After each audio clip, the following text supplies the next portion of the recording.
नारायण। ओम। ओम।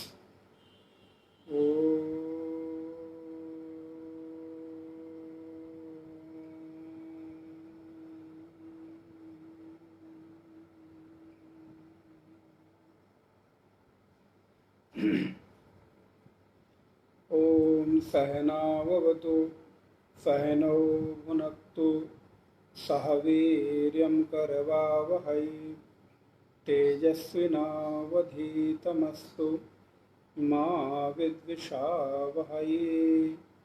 ओम शांति शांति शांतिः। नारायणं नमस्कृत्य नरं चैव नरोत्तमं देवीं सरस्वतीं व्यासं ततो जयमुदीरये। सदाशिवसमारम्भां शङ्कराचार्यमध्यमाम् अस्मदाचार्यपर्यन्तां वन्दे गुरुपरम्पराम्। ईश्वरो गुरुरात्मेति मूर्तिभेदविभागिने व्योमवद्व्याप्तदेहाय श्रीदक्षिणामूर्तये नमः।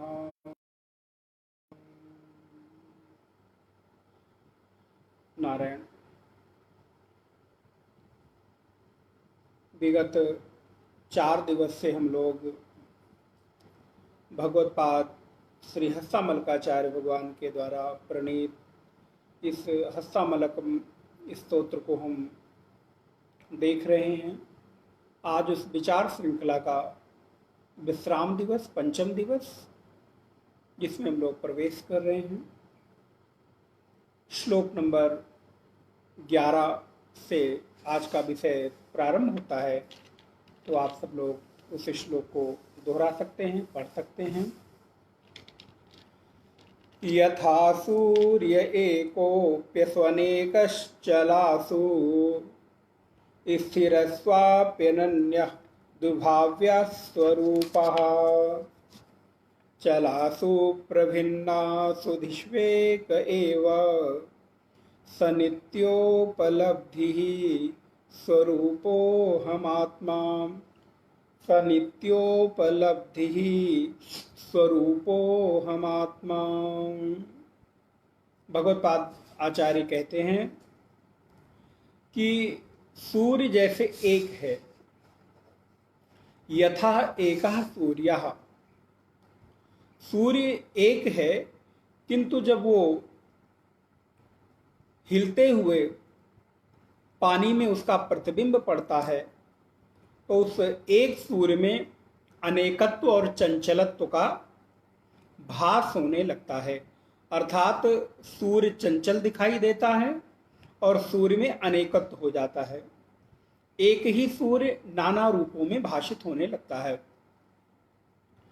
चलासु अपि अपसु अनेकः, जबकि जो चंचलत्व और अनेकत्व का भासमान है वो प्रतिबिंबित सूर्य में है, जो जल में जिसका प्रतिबिंब पड़ रहा है। लेकिन जो गगन में एक सूर्य है उसमें उस प्रतिबिंब का कोई प्रभाव नहीं पड़ रहा है। वो तो अपनी जगह स्थिर है, शांत है और एक ही है। अनेक होता हुआ भी, अनेक भाषित होता हुआ भी सूर्य एक ही है। जैसे एक छोटा सा प्रयोग आप लोगों ने कभी जरूर किया होगा खेल खेल में, बचपन में, कि कभी कभी हम लोग क्या करते थे, हम लोगों ने भी किया ही है, अपनी आँखों को ऐसे दबा लेते थे और आँखों को जब दबा लेते थे तो हम देखते थे कि सारी चीजें डबल डबल दिखाई दे रही, दो दो दिखाई दे रही है।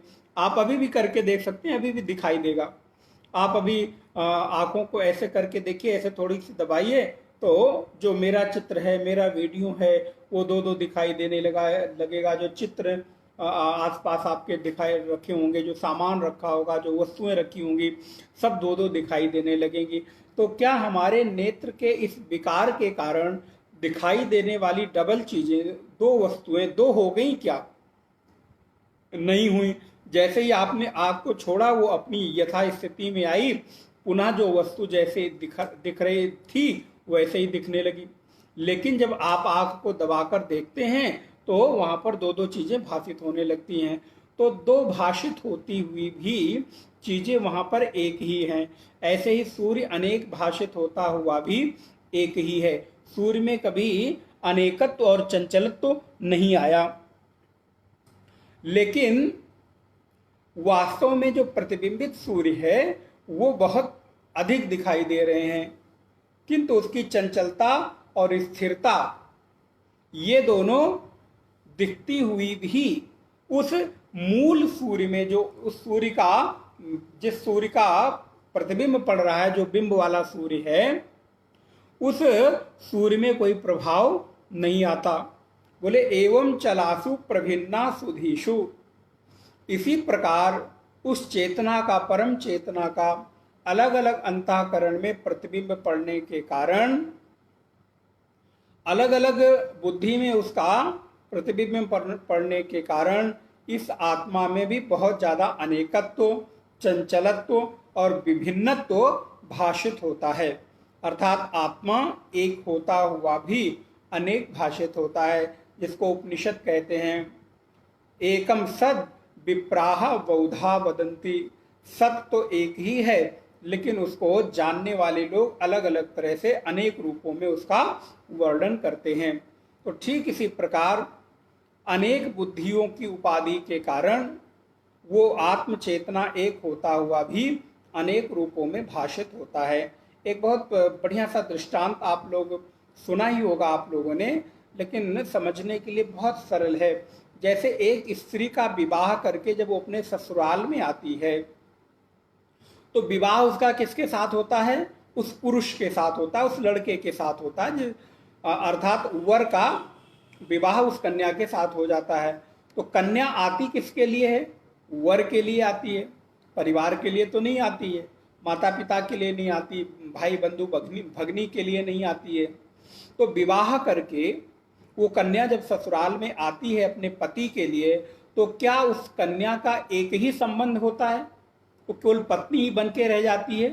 नहीं, किसी की श्रीमती तक ही सीमित नहीं रहती, बल्कि फिर वो भाभी भी बनती है, वो बहू भी बनती है, वो चाची भी बनती है, वो मौसी भी बनती है, वो देवरान भी बनती है, जेठान भी बनती है। वो अनेक रूपों में उसके संबंध वहां पर हो जाते हैं। यद्यपि संबंध हुआ पति के साथ, पुरुष के साथ, लेकिन एक ही पुरुष के साथ विवाह होने के बाद भी उस स्त्री का जो व्यवहार है वो एक ही नहीं होता। वो चाची का भी व्यवहार करती है, मामी का भी व्यवहार करती है, मौसी का भी व्यवहार करती है, बहू का भी व्यवहार करती है, भाभी का भी व्यवहार करती है, देवरान का, जेठान का, नाना प्रकार के व्यवहार उसके हो जाते हैं। यद्यपि विवाह किसके साथ हुआ? विवाह पुरुष के साथ हुआ, तब तो उसका एक ही संबंध होना चाहिए, लेकिन वो एक ही समय में एक ही कन्या नाना रूपों में उसकी उपाधि हो जाती है। अच्छा, नाना रूपों में उसकी उपाधि और नाम बदलने के बाद भी क्या जो वो है वो बदल जाती है क्या? जब उस स्त्री को कोई मामी कहता है, कोई मौसी कहता है, कोई चाची कहता है, कोई भाभी कहता है, कोई बहू कहता है और कोई पत्नी कहता है, तो ये सारे नामों की उपाधि उसके ऊपर आने के बाद भी, सबके साथ व्यवहार करते हुए भी, वो स्त्री तो वही है जो उसका अपना मूलभूत स्वरूप है। अच्छा, ऐसा भी नहीं कि उसका व्यवहार सबके साथ नहीं होता, सबके साथ व्यवहार होता है। जो जैसे संबंध में उसके साथ बंधा है, उसके साथ उसका व्यवहार वैसा ही होता है। मामी है तो मामी के जैसा व्यवहार करेगी, नानी चाची है तो चाची के जैसा व्यवहार करेगी। सारे व्यवहार करते हुए भी उसमें कभी किसी भी प्रकार का बदलाव नहीं आता।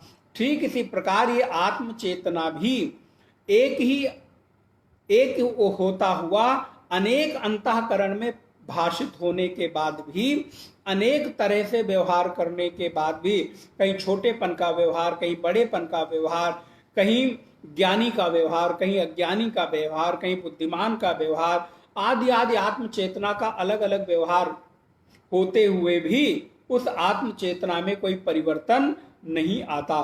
वो जैसा है वैसा ही बना रहता है, यथा उस स्त्री की भांति, उस पुरुष की भांति। जैसे हम हैं, आप हैं, आप पिता के सामने जाते हैं तो पुत्र हो जाते हैं, और पुत्र के सामने जाते हैं तो पिता हो जाते हैं। भाई के सामने जाते हैं तो भाई हो जाते हैं, पत्नी के सामने जाते हैं तो पति हो जाते हैं। आप ऑफिस में जाते हैं जूनियर के सामने तो आप सीनियर हो जाते हैं, और सीनियर के सामने जाते हैं तो आप जूनियर हो जाते हैं। तो आपके ये सारे अलग अलग व्यवहार होने के बाद भी आप में कोई परिवर्तन नहीं आता। इसलिए एक बात स्मरण रहे, आत्मा का अलग अलग व्यवहार होने के कारण अलग अलग शरीरों में आत्मा में कोई परिवर्तन नहीं होता। वो तो नित्य एक रस है, नित्य शुद्ध चित्त आनंद घन है, उसमें किसी भी प्रकार की कभी कोई बदलावट होती नहीं है। यद्यपि सब व्यवहार करते हुए भी वो जैसा है वैसा बना रहता है। अच्छा, सनित्योपलब्धि स्वरूपो हम आत्मा। भगवत्पाद हस्तामलकाचार्य कहते हैं कि मैं तो उस अनेकत्व, चंचलत्व और नाना प्रकार के रूपों में भाषित होता हुआ जो एक रूप हूं वो मैं हूं, भाषित होने वाला नहीं हूं। जो दिख रहा है वो मैं नहीं हूं, बल्कि जिसके कारण सब कुछ दिख रहा है वो मैं हूं। यहां पर ये बड़ी सुंदर बात कही कि ये जो प्रतिबिंब है ये मेरा रूप नहीं है। मैं कौन हूं? मैं तो वो बिंब स्वरूप हूं जिसमें किसी भी प्रकार का बदलाव नहीं होता, जिसमें किसी भी प्रकार की कोई चंचलत्व की उपाधि कभी स्थिर नहीं रह सकती। पानी गंदा हो जाए तो, पानी मटमैला हो जाए तो, पानी स्वच्छ हो जाए तो इसके होने से मुझ में कोई प्रभाव नहीं होता। वो तो वो प्रभावित होने लगे जिसकी दृष्टि प्रतिबिंब पर है। मेरी दृष्टि प्रतिबिंब पर नहीं, मेरी दृष्टि तो बिंब पर है। मैं कैसा हूं? बोले मैं निर्विकार हूं, मैं निर्लिप्त हूं। डबरे के पानी में प्रतिबिंब पड़ने के कारण भी मुझ में किसी भी प्रकार की गंदगी की उपाधि नहीं जाती। अच्छा बताओ, अगर नाले के ऊपर सूर्य का जो प्रतिबिंब पड़ रहा है, उस नाले का प्रभाव यदि सूर्य पर पड़ता, बताओ सूर्य बेचारा कितना गंदा हो जाता, उससे बदबू भी आने लगती। हाँ, लेकिन आज तक चाहे नाले के ऊपर प्रतिबिंब पड़ रहा हो, चाहे किसी नदी के ऊपर पड़ रहा हो, किसी स्वच्छ जल के ऊपर पड़ रहा हो, उसी सूर्य का प्रतिबिंब मानसरोवर के जल पर भी पड़ता है, और उसी सूर्य का प्रतिबिंब एक नाले पर भी पड़ता है, कीचड़ पर भी पड़ता है। लेकिन सूर्य में कभी कोई बदलाव नहीं होता, सूर्य में कभी कोई विकार नहीं आता, सूर्य तो जस का तस बना रहता है।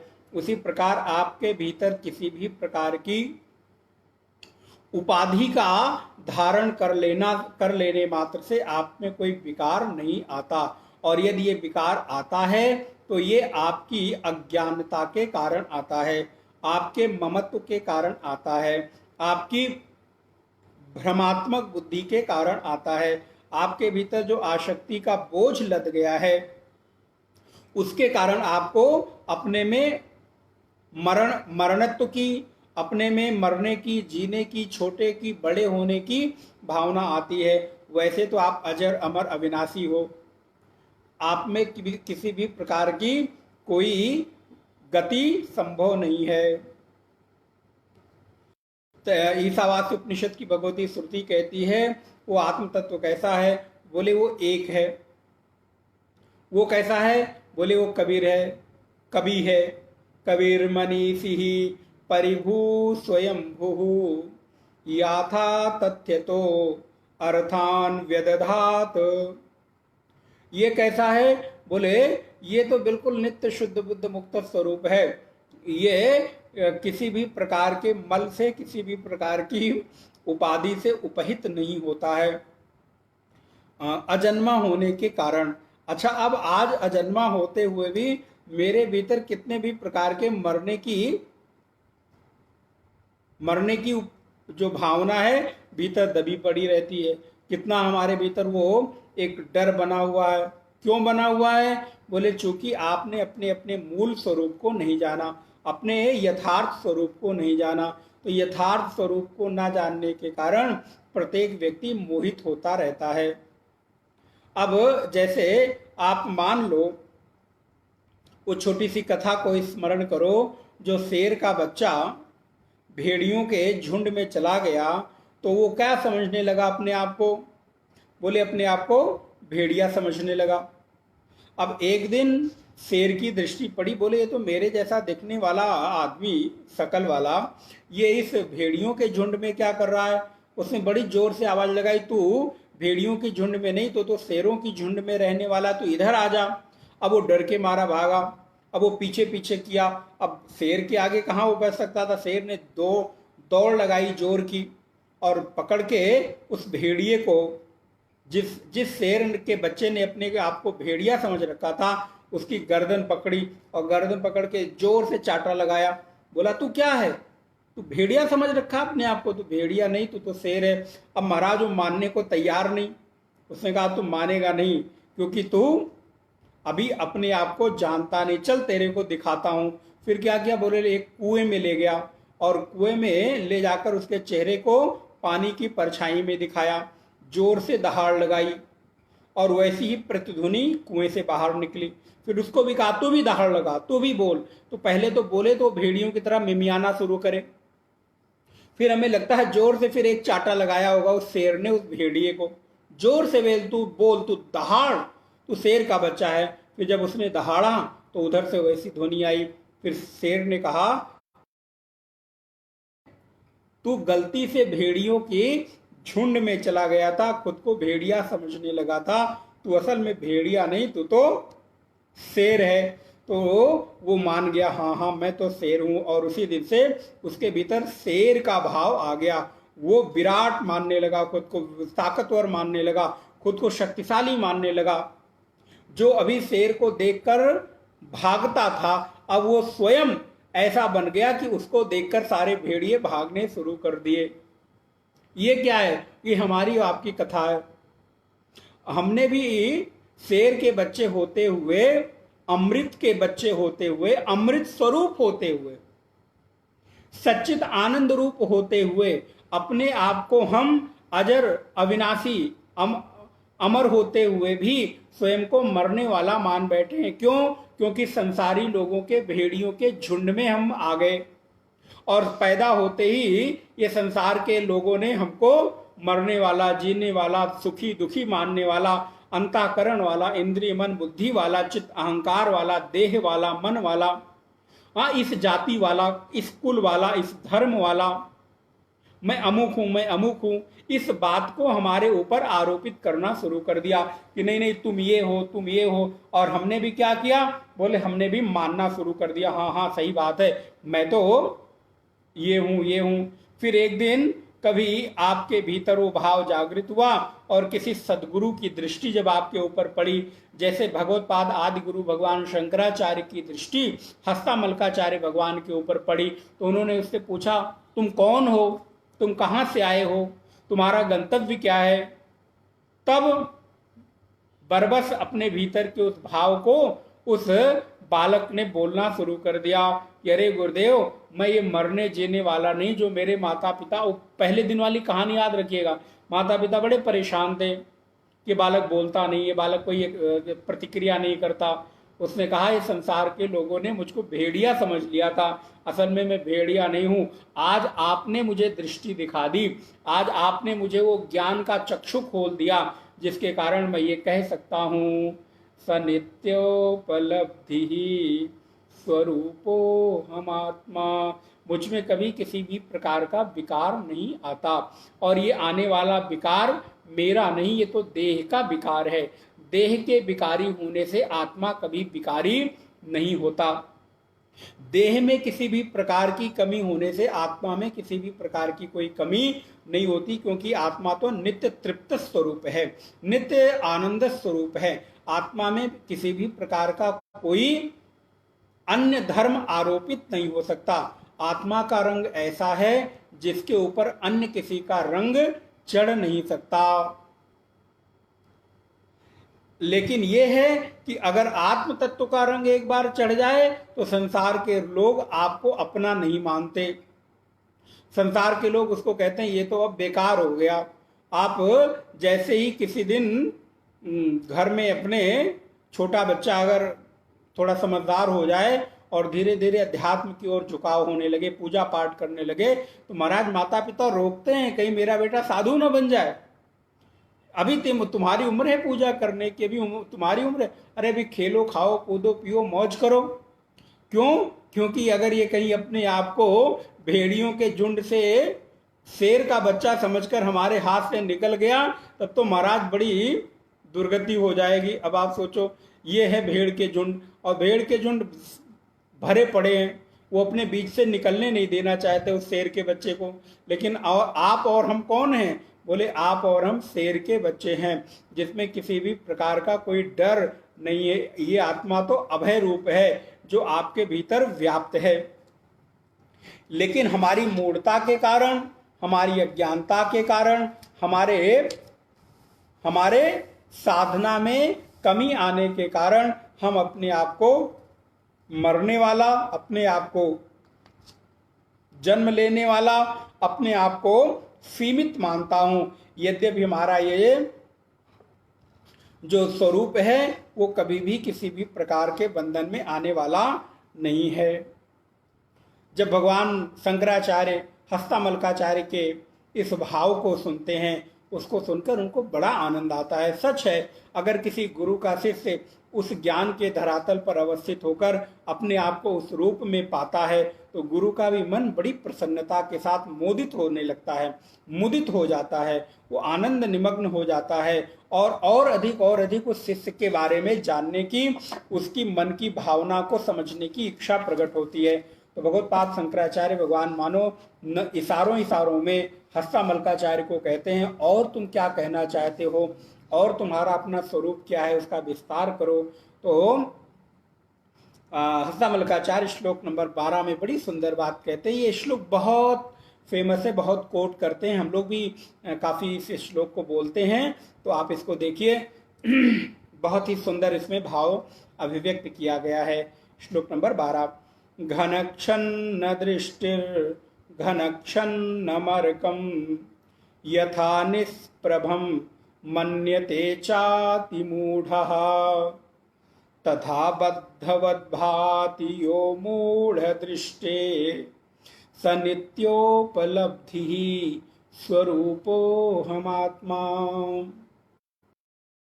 हैं घनक्षन्न दृष्टिर घनक्षन्न मर्कम यथा निष्प्रभम मन्यते चाति मूढ़ः तथा बद्धवत् भाति यो मूढ़ दृष्टे सा नित्योपलब्धि स्वरूपो हम आत्मा।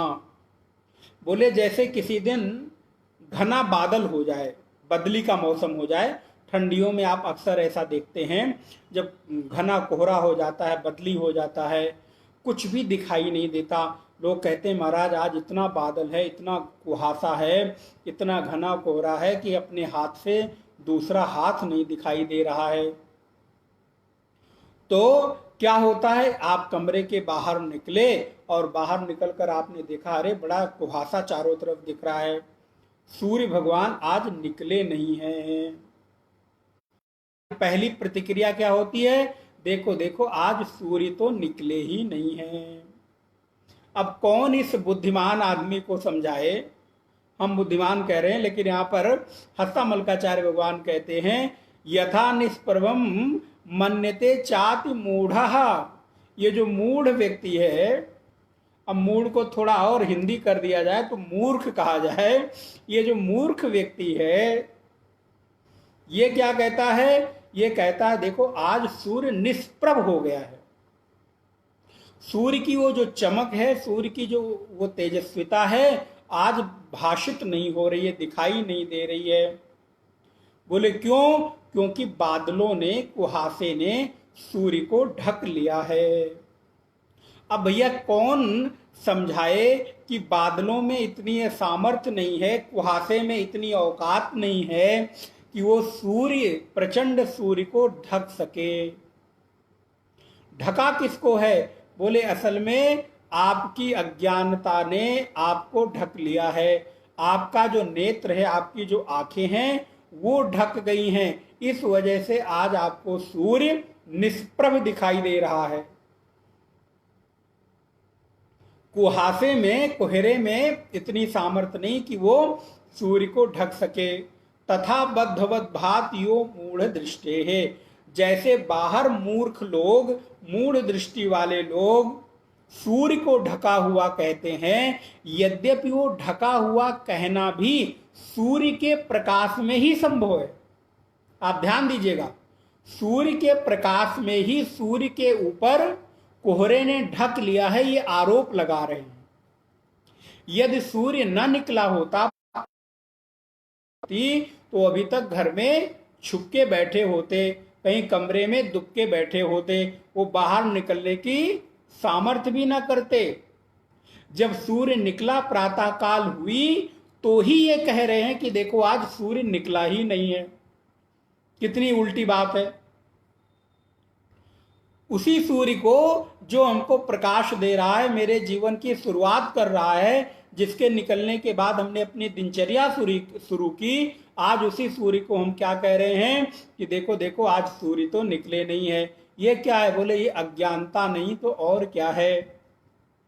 तो जैसे बाहर लोग ऐसा आरोप करते हैं, ठीक उसी प्रकार जिसकी मूढ़ दृष्टि है, अज्ञानता के कारण, जिनके सत्व, रज और तम, इन तीनों गुणों ने जिनको अपने आगोश में ले लिया है, ये इन त्रिगुणों के माध्यम से इनकी बुद्धि ढक गई है। ऐसे लोग कहते हैं कि देखो देखो आत्मा तो मरने वाला है, आत्मा लेने वाला है, आत्मा बंधन में आने वाला है, आत्मा तो नाना प्रकार के विकारों से ग्रसित होने वाला है। ऐसा बिल्कुल भी संभव नहीं है। आत्मा कभी किसी भी बंधन में आता नहीं, कभी किसी विकार में आ नहीं सकता। लेकिन हाँ, अज्ञानी लोग, मूर्ख लोग, मूढ़ लोग, अज्ञान की दशा में सोए हुए लोग कुछ भी कह सकते हैं। लेकिन मैं कौन हूं? बोले मैं कभी भी किसी भी बंधन में नहीं आने वाला हूं। बड़ी सुंदर बात मांडूक्य की कारिका में भगवत्पाद कहते हैं भैया बंधन तो जब आप मानते हो तो ही उसके छोड़ने के लिए, छुड़ाने के लिए आप प्रयत्न करते हो। प्रपंचो यदि विद्येत, ये बड़ी उच्चतम सिद्धांत है। ये बात अगर दृष्टि में बैठ जाए, आप सारे लोग ध्यान दीजिएगा। प्रपंचो यदि विद्येत निवर्तेत न संशयः, माया मात्रमिदं द्वैतम अद्वैतम परमार्थतः। बोले ये जो कुछ भी प्रपंच दिखाई दे रहा है ना मेरे भाई बहन, ये जो भी कुछ संसार में दिखाई दे रहा है, ये सब आपकी अज्ञानता के कारण, जब तक कि आपकी दृष्टि संसार पर है तभी तक ये सब है। अच्छा बताओ, जब आप सो जाते हो तो ये सब संसार कहाँ चला जाता है? विलीन हो जाता है ना आपके लिए। जैसे ही आपकी दृष्टि, आंखें बंद होती हैं और आप सो जाते हो, निद्रा में, गहरी निद्रा में चले जाते हो, तो कोई भी संसार की ये प्रपंच की वस्तुएं आपके लिए उपलब्ध नहीं होती, ये अनुपलब्ध हो जाती हैं। किसके लिए? जो सो गया, अर्थात जो जिसने संसार की ओर से आंखें बंद कर ली, उसके लिए ये संसार गायब हो जाता है। वैसे ही जो अज्ञानता के आगोश में ओढ़े हुए अपने आप को संसार का एक अंश मानते हैं, उनके लिए तो ये संसार उपलब्ध है। लेकिन जिन लोगों ने अपने आप को इस संसार की तरफ से आंखें बंद करके ज्ञान के आलोक में आलोकित अपने आप को अनुभव कर लिया, उनके लिए यह संसार सदा सदा के लिए अनुपलब्ध हो जाता है।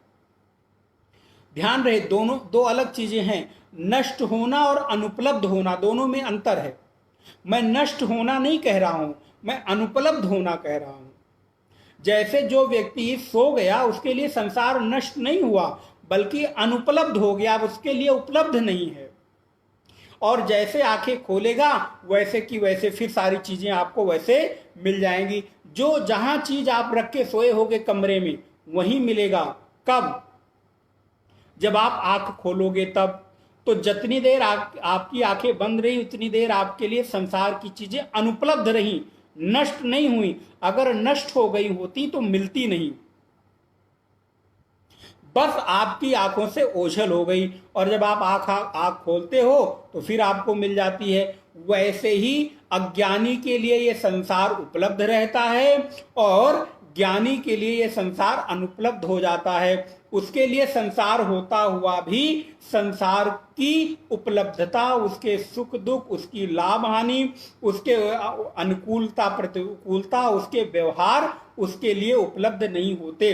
अर्थात दूसरों के लिए वैसा ही संसार चलता है, लेकिन उस ज्ञानी महापुरुष के लिए सब केवल गुणा गुणेषु वर्तन्ते। ये त्रिगुण त्रिगुणों में वर्तन कर रहे हैं, इसमें तो मेरा कोई मतलब है नहीं, मेरे साथ इनका कोई प्रयोजन है ही नहीं। लेकिन ये बात तब तक नहीं समझ में आती जब तक कि आपके जीवन का अपना अनुभव न बन जाए, जब तक आप इन शास्त्र की बातों को अपने जीवन में उतार न लो।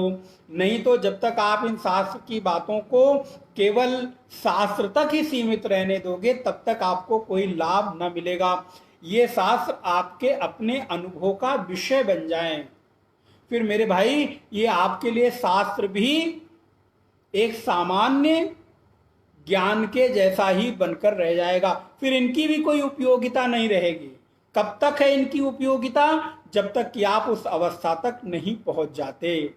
उस अवस्था पर पहुंचने के बाद ये सारे के सारे संसार की वस्तुएं आपके लिए वैसे ही हो गई जैसे सोए हुए व्यक्ति के लिए ये संसार हो जाता है। अब उस सोए हुए व्यक्ति को चाहे गाली दे दो और चाहे उसकी खूब प्रशंसा करो, उसे कोई फर्क नहीं पड़ता। वैसे ही उस ज्ञानी महापुरुष के लिए इस संसार में कोई चीज पैदा हो जाए तो और कोई चीज नष्ट हो जाए तो उसको कोई फर्क नहीं पड़ता, क्योंकि उसकी दृष्टि में कहीं कुछ हो ही नहीं रहा है। इसीलिए तो भगवत्पाद कहते हैं मांडूक्य कारिका में कि प्रपंचो यदि विद्येत, अरे भैया ये प्रपंच यदि मेरी दृष्टि में विद्येत माने होता रहता, इसकी सत्ता होती, तब तो हम निवारण करने की कोई कोशिश करते। निवर्तेत न संशय, तब हम निवारण करने के लिए कोई संशय न करते, कोई न कोई उद्यम करते, कुछ तो करते। लेकिन क्या करें, मेरी दृष्टि में तो ये द्वैत की सत्ता है ही नहीं। अब द्वैत की गंध भी मेरे जीवन में दिखाई नहीं पड़ती। जैसे अगर कोई व्यक्ति बंधन में हो तब तो उसको छुड़ाया जाए ना भाई। जब कोई बंधन में है ही नहीं तो छुड़ाने का उपक्रम क्या करें? अब मैं यहां बैठा हूं, मुझे बांध दिया जाए तब तो रस्सी छोड़ के खोला जाएगा, लेकिन अगर मुझे बंधने का भ्रम हो जाए और मैं उठना न चाहूं तो मुझे कौन उठा सकता है? कोई भी नहीं उठा सकता। इसलिए आज आपको हमको इस संसार में बंधन का भ्रम है। ये भ्रम के टूटने का नाम ही ज्ञान का प्रकाश हो जाना है। जिस दिन आपका बंधन टूटता है, जिस दिन आपका ये भ्रम टूटता है कि नहीं नहीं मैं तो कभी बंधन में था ही नहीं, और वैसे भी सच है भाई कि क्या आत्मा को कभी बंधन में बांधा जा सकता है? क्या आत्मा किसी बंधन में आने वाली नहीं। आत्मा को बांधने वाली कोई रज्जू रस्सी नहीं जो उसको बांध सके। आत्मा तो नित्य मुक्त स्वरूप है, नित्य शुद्ध बुद्ध मुक्त है। उसके बंधने का केवल मुझे भ्रम हो गया है, इसलिए छुड़ाना है तो बंधने का जो भ्रम हो गया है उसको छुड़ाइए, और भी कुछ छुड़ाने की जरूरत नहीं है। तो इसीलिए कहते हैं घनक्षण दृष्टि घनक्षण मरकम।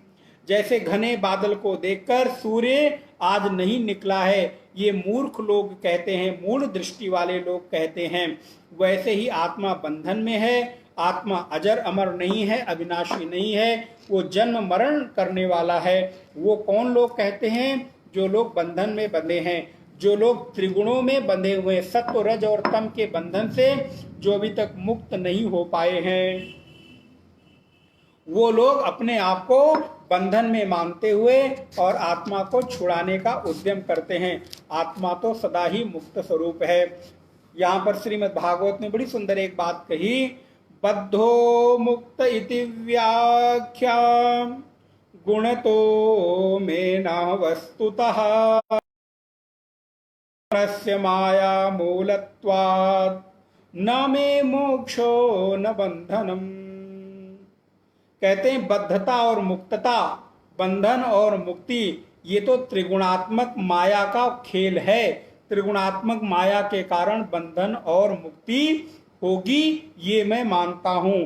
वैसे तो मुझ में परमार्थता न कोई बंधन है और न कोई मोक्ष है। मैं तो सदा सदा से मुक्त था। ये बंधन में आना केवल एक भ्रम है। इस देह में आया हूं और मैं बंधा हुआ हूं, मेरे को अमुक अमुक चीजों ने बांध रखा है, ये हमारा और आपका केवल भ्रम मात्र है। जिस दिन भ्रम टूटता है उस दिन मैं ही कहता हूं मैं तो कभी बंधन में था ही नहीं। बद्धो मुक्त इति व्याख्या गुण तो में न वस्तुतः, ये त्रिगुणों के कारण है, वस्तुता ये नहीं है। गुण से माया मूलत्वात् न मोक्षो न बंधनम, ये जो बंधन और मोक्ष का खेल है भैया, ये त्रिगुणों के कारण आपको अनुभव हो रहा है। इसीलिए मैं सचमुच कभी बंधा हुआ नहीं था। यही गुह्य ज्ञान है, यही परमार्थ का सार है, यही अद्वैत का परम सिद्धांत है कि मैं कभी बंधन में था नहीं, बंधन में हूं नहीं और बंधन में हो सकता नहीं।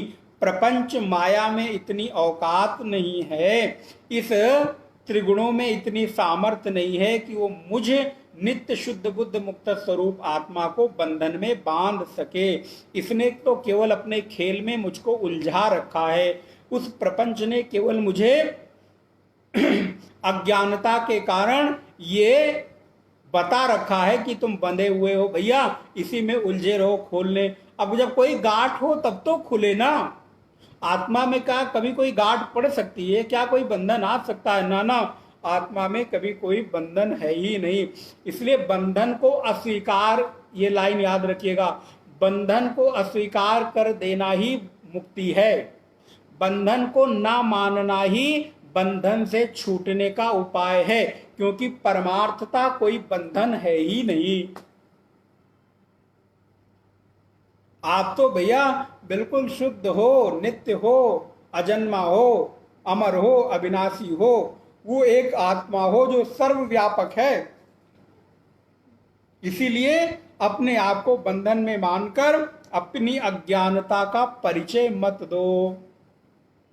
बल्कि मैं कभी बंधा हुआ नहीं था, इस बात की दृढ़ प्रज्ञा हो जाए, इस बात को स्वीकार कर लो कि नहीं नहीं, मैं कभी बंधा हुआ नहीं, माया में इतनी औकात नहीं कि वो मुझे बांध सके।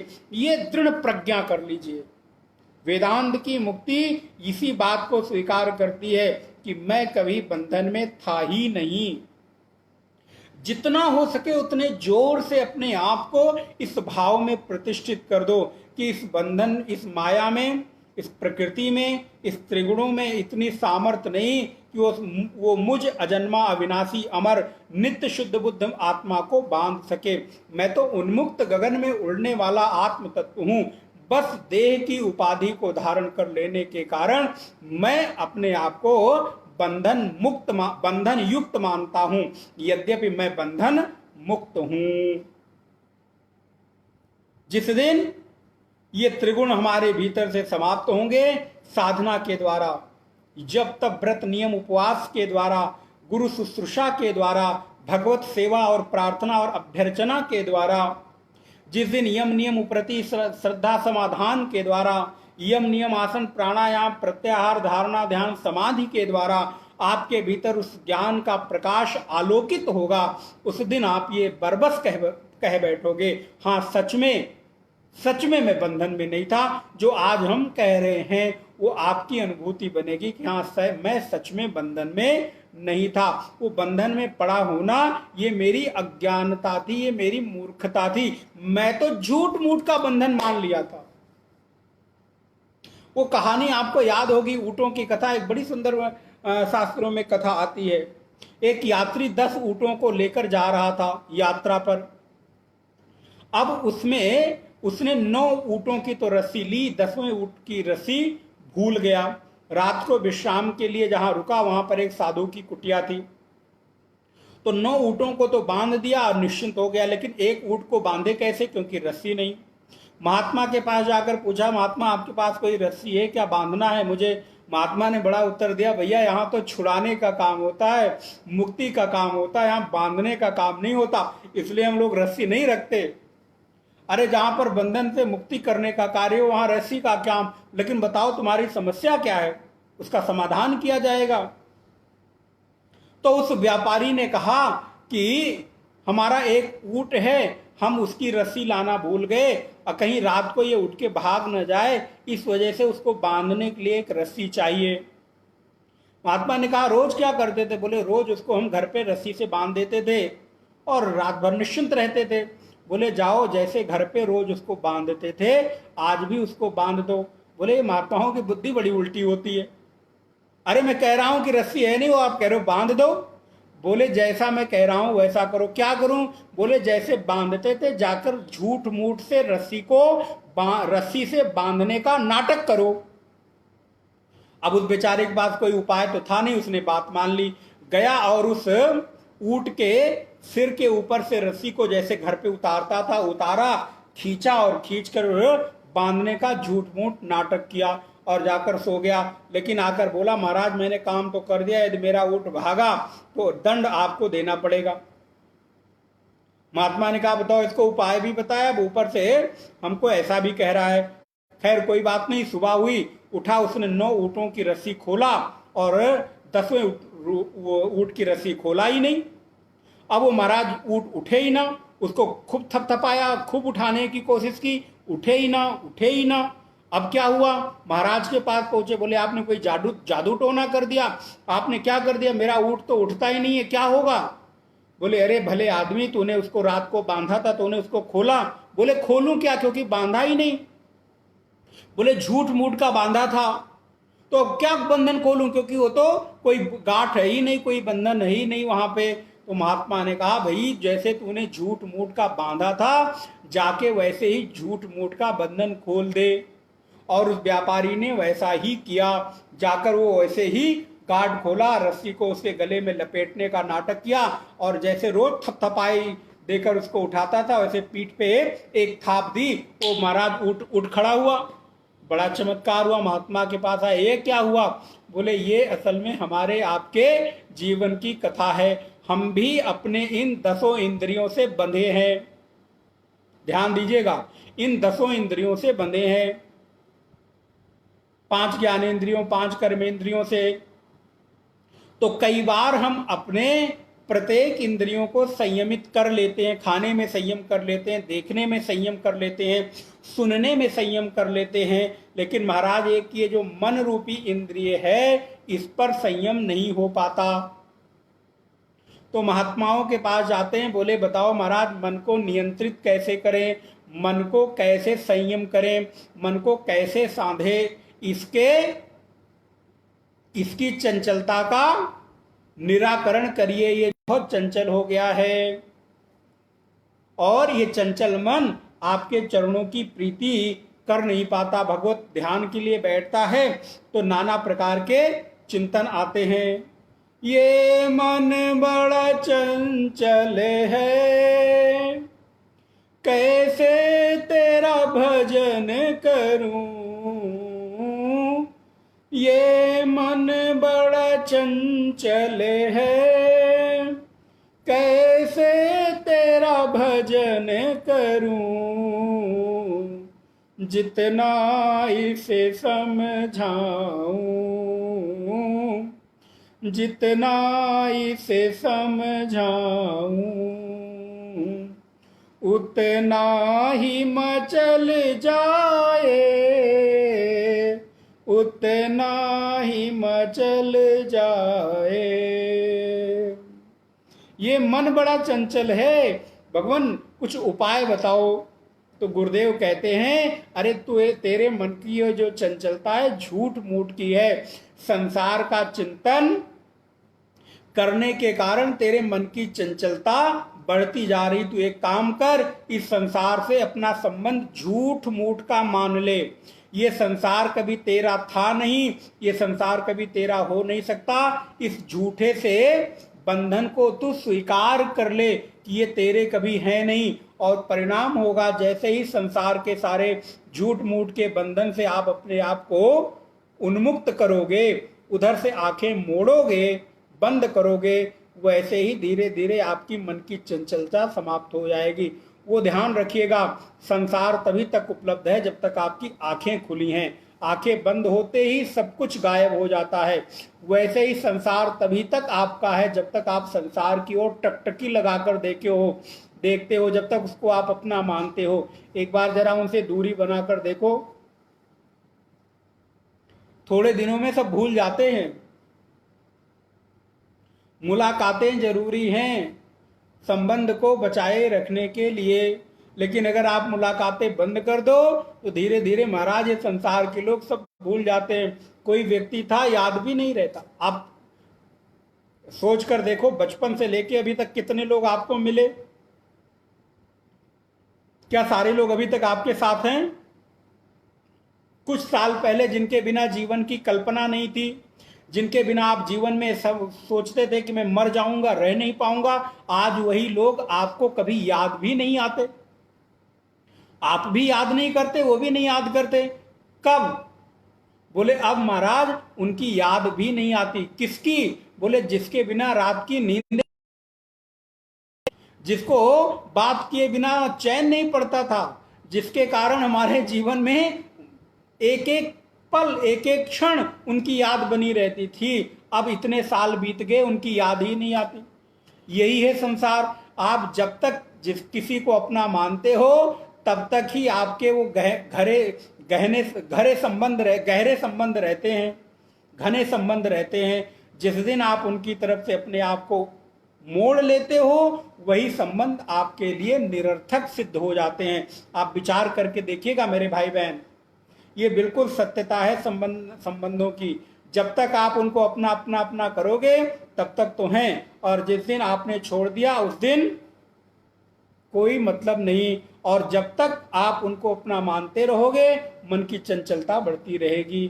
तो उपाय क्या है? बोले उस तरफ से आंख को बंद कर लो, उधर से मन को मोड़ लो। उनको मारना नहीं, उनको नष्ट नहीं करना है, बल्कि उधर से अपने आप को मुख मोड़ लेना है। फिर परिणाम क्या होगा?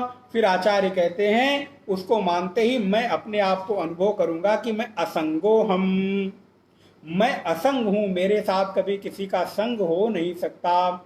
असंगो हम, असंगो हम, असंगो हम सदा शिव।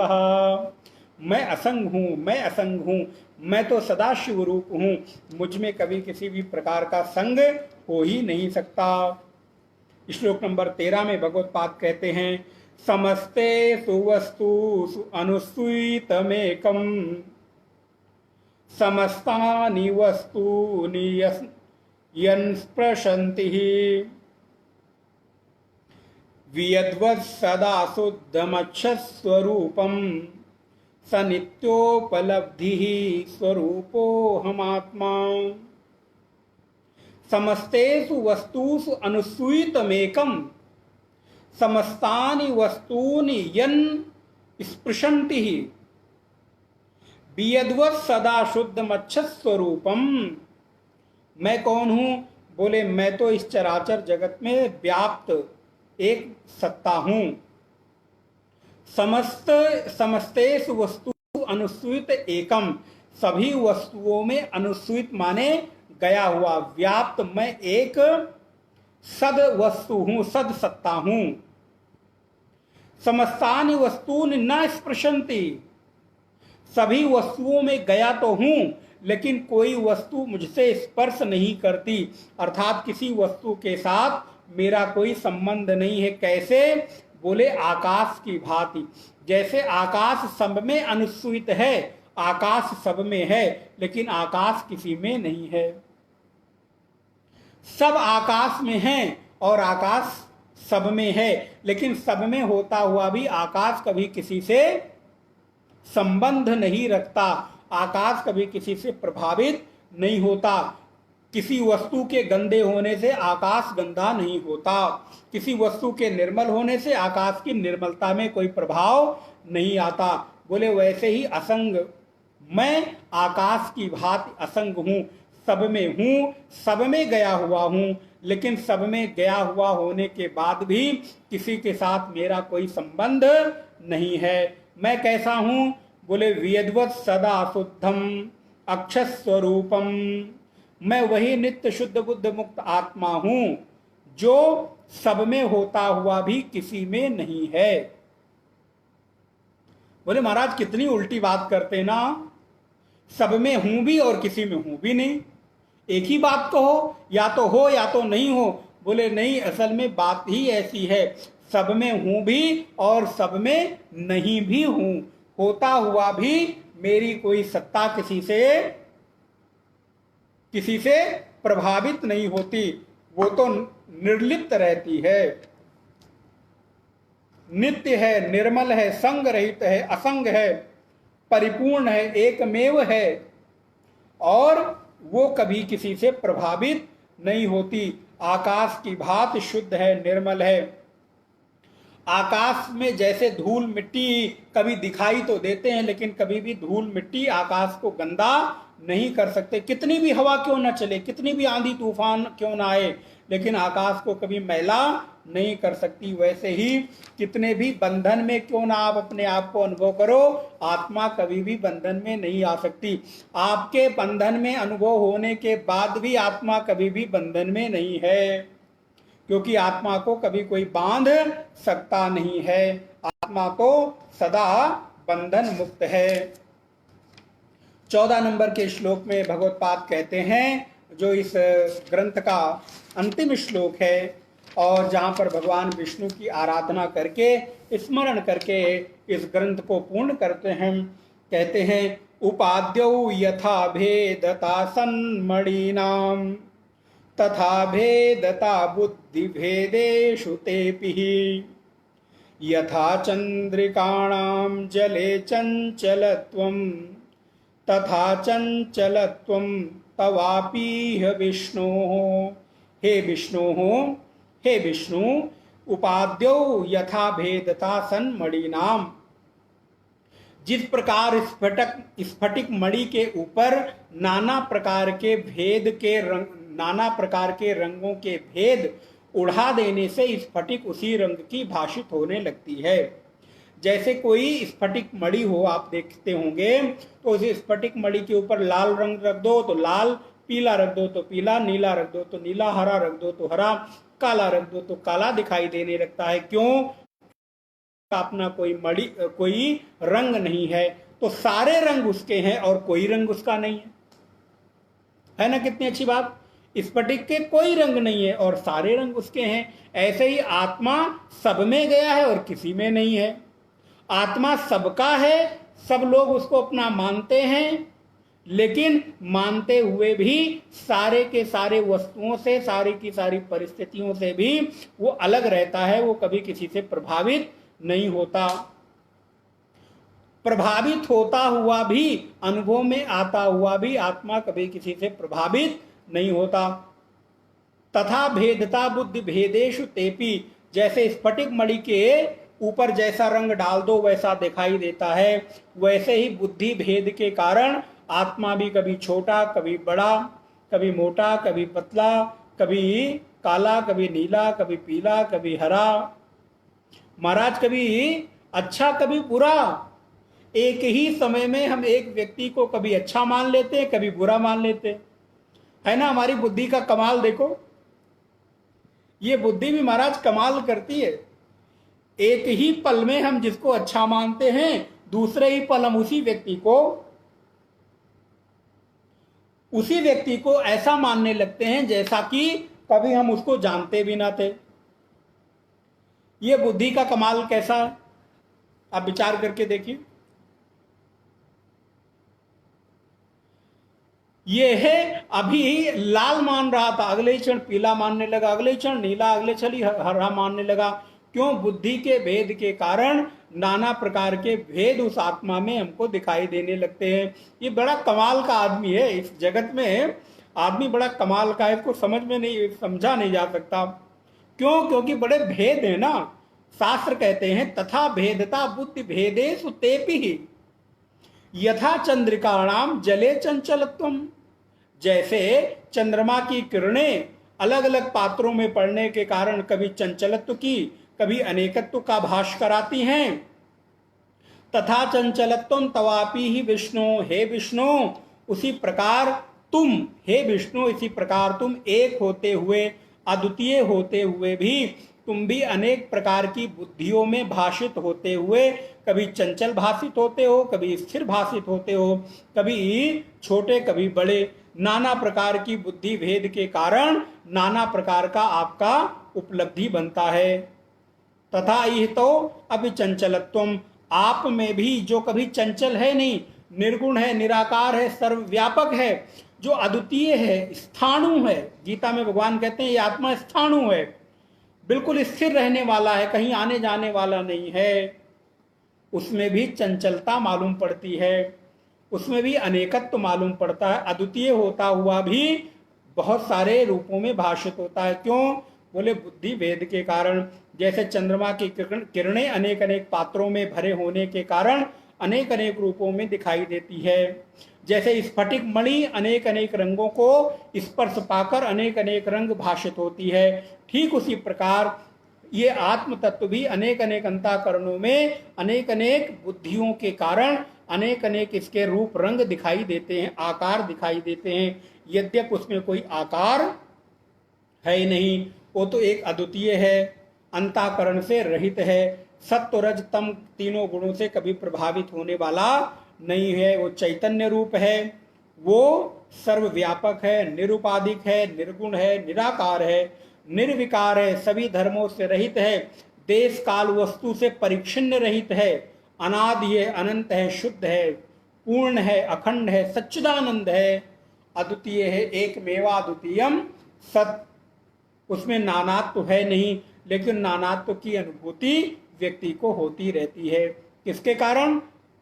अंतःकरण की चंचलता के कारण, बुद्धि की चंचलता के कारण, भेद के कारण आत्मा में भेद दिखाई देता है। बुद्धि के बंधन के कारण आत्मा को बंधन वाला, मरण और मुक्त मरने और जीने वाला, जन्म मरण वाला मैं मानता हूँ। यद्यपि ऐसा कुछ आत्म तत्व में है नहीं। यहाँ पर भगवान विष्णु का स्मरण करके भगवत्पाद हस्तामलकाचार्य ने अपनी वाणी को विराम दिया है। भगवत्पाद भगवान शंकराचार्य ने उस बालक की अद्वितीयता को देखा है, विलक्षणता को देखा है। भगवत्पाद ने उसको अपने सानिध्य में लिया है और आगे चलकर अपने एक पट शिष्य के रूप में, उनका आचार्य के रूप में अभिषेक किया है। जो बालक माता पिता के लिए बेकार था, बुद्धिहीन था, उसको समझते थे किसी काम का नहीं है, वो आगे चलकर भगवान शंकराचार्य के प्रमुख 4 शिष्यों में एक शिष्य बनकर और आचार्य पद की उपाधि के लायक बनता है। यह है हमारे गुरुओं की कृपा। गुरु की कृपा जिसके ऊपर हो जाए वो आम से आम व्यक्ति को खासम खास बना देता है, एक साधारण से व्यक्ति को भी अनमोल बना देता था। वो एक लाइन कहते ना, पहले तो मुझे कोई देखता भी न था, आपने खरीद कर मुझे अनमोल कर दिया। पहले तो मुझे कोई जानता भी न था, आपने खरीद कर मुझे अनमोल कर दिया। हे गुरुदेव, पहले तो मुझे कोई जानता भी न था, हे गुरुदेव पहले तो मुझे कोई ज्ञान भी न था, लेकिन आपने मुझे अपनी शरण में लेकर मेरे भीतर के उस आत्म चेतना को जागृत करके मुझे पूर्ण प्रकाशवान बना दिया है, मेरे भीतर के अमृतत्व को जागृत कर दिया है, मेरे भीतर की वो अद्वितीयता को, आलोक को, उस प्रकाश को आपने जागृत कर दिया है, उस अमृतत्व की जागृति गुरुदेव आपकी कृपा से हो गई है। जहां मैं अपने आप को मरण धर्मा, जन्मने वाला, मरने वाला, बंधन वाला मानता था, आज वहां पर मेरी दृष्टि में मेरी अपनी भावना ये बन गई है कि मुझ में कभी भी संसार का कोई बंधन छू नहीं सकता। मैं तो नित्य शुद्ध बुद्ध मुक्त हूं, निर्गुण निराकार अजर अमर अविनाशी हूं। और मैं चिदानंद रूपः शिवोहम शिवोहम, चिदानंद रूपः शिवोहम शिवोहम, सनित्योपलब्धि स्वरूपोहमात्मा, सनित्योपलब्धि स्वरूपोहमात्मा। मैं तो नित्य शुद्ध बुद्ध आत्म रूप हूँ। मुझ में कभी भी किसी भी प्रकार का विकार है ही नहीं। मैं तो शिव की भांत निरंजन हूँ, निर्विकार हूँ, निर्लेप हूँ। ये अनुभूति कब हो गई? बोले गुरुदेव, जब से आपकी शरण में आया। आपकी शरण में आते ही मेरे भीतर की वो अद्वितीयता प्रकट हो गई। तब भगवत्पाद भगवान आदि गुरु शंकराचार्य ने उस छोटे से हस्तामलकाचार्य भगवत्पाद को अपनी शरण में लेकर अपनी कृपा से उसको पूर्ण किया और आचार्य पद पर अभिषिक्त किया, जिसके परिणाम स्वरूप आज हम लोग भी उनकी इस अमृतमयी वाणी को थोड़ा बहुत कुछ जानने समझने का हमें अवसर मिला। जितनी भी प्रज्ञा थी, जितना भी विचार था, उसके माध्यम से थोड़ा बहुत हम लोगों ने अपने विचार रखे। आपको जो अच्छा लगा हो ग्रहण कीजिएगा, जो न रखा हो उसको आप आगे छोड़ दीजिएगा, किसी और के काम आएगा। इस भावना के साथ भगवान का 2 बार नामस्मरण, तदुपरांत आज ये 5 दिवसीय हस्तामलक स्तोत्र का जो ज्ञान यज्ञ है आज विश्राम लेता है। पुनः हम लोग किसी और विषय के साथ आगे मिलेंगे।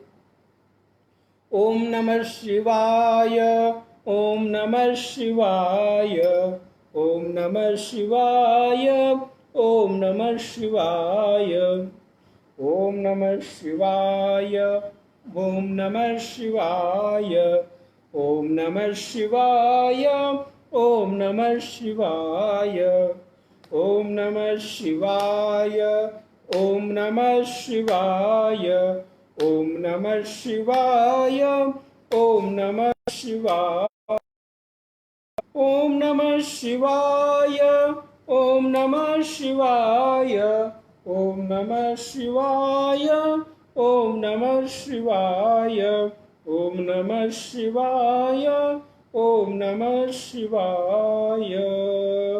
ओम शांति शांति शांति।